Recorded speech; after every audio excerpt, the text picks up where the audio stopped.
Kita beralih ke informasi lain, Saudara. Pasangan Aulia Rahman Basri dan Randy Solihin resmi dilantik sebagai Bupati dan Wakil Bupati Kutai Kartanegara periode 2025 hingga 2030.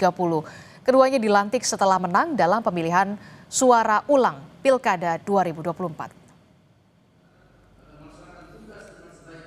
Gubernur Kalimantan Timur, Rudy Masyud, resmi melantik Aulia Rahman Basri dan Randy Solihin sebagai Bupati dan Wakil Bupati Kutai Kartanegara periode 2025 hingga 2029.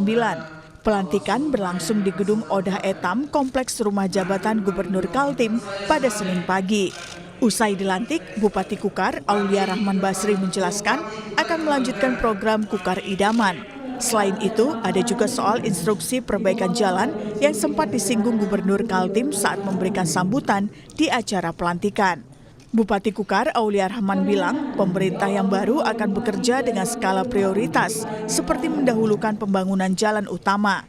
Tapi Pemprov Kaltim juga berkomitmen bersama Pemkab Kukar untuk menuntaskan masalah jalan. Infrastruktur ini kan salah satu cara kita bagaimana meningkatkan produktivitas di masyarakat. Dengan mendekatkan dari sumber produksi ke tempat, ke market, itu salah satu cara kita untuk meningkatkan pendapatan di masyarakat. Infrastruktur kalau Kutai Kartanegara sebenarnya dari segi mapping kita sudah cukup baik. Kenapa? Karena kita sudah memetakan mana ini jalan utama, mana ini jalan lingkungan, mana ini jalan pedesaan, mana ini jalan lingkungan. Ini kita sudah terpetakan dengan baik. Akan tetapi memang PR kita di Kutai Kartanegara itu untuk masalah infrastruktur ya Pak Wagubnya luas wilayah kita. Luas wilayah. Pak Wagub sendiri, Pak Wagub ini kan jago hitung-hitungan.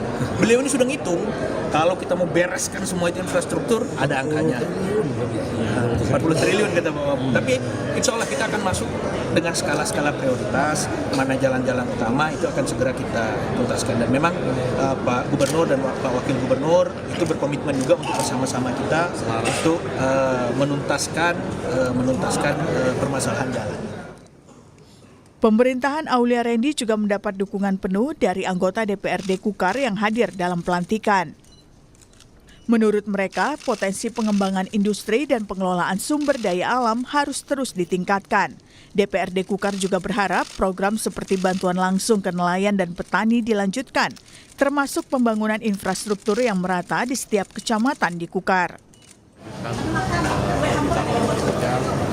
Harapan kami memang nanti di kepemimpinan beliau banyak terobosan baru, baik itu mengenai pariwisata maupun industri yang ada di Kabupaten Kartanegara, sehingga bisa menambahkan PRD kita untuk kesejahteraan masyarakat Kartanegara. Kepemimpinan ini kan membawa tagline keberlanjutan ya, jadi banyak program-program yang hari ini sudah berjalan itu dilanjutkan. Bagaimana program-program bantuan langsung kepada nelayan, petani kita ditingkatkan kembali, peningkatan infrastruktur, pemerataan pembangunan di kawasan pesisir, tengah, hulu itu lebih ditingkatkan lagi. Tentu kami berharap sinergisitas dan kolaborasi dengan banyak pihak itu lebih dilakukan, apalagi di kementerian-kementerian juga banyak pos-pos anggaran yang harusnya bisa kita bawa ke Kukar dalam rangka menambah pembangunan yang ada di Kutai Kartanegara yang selama ini belum. Usai dilantik, Bupati Aulia Rahman Basri dan Wakil Bupati Randy Solihin langsung bertolak ke Magelang untuk melaksanakan retret kepala daerah. Rijal Mustafa, Jasmine Jafar, Kompas TV, Samarinda, Kalimantan Timur.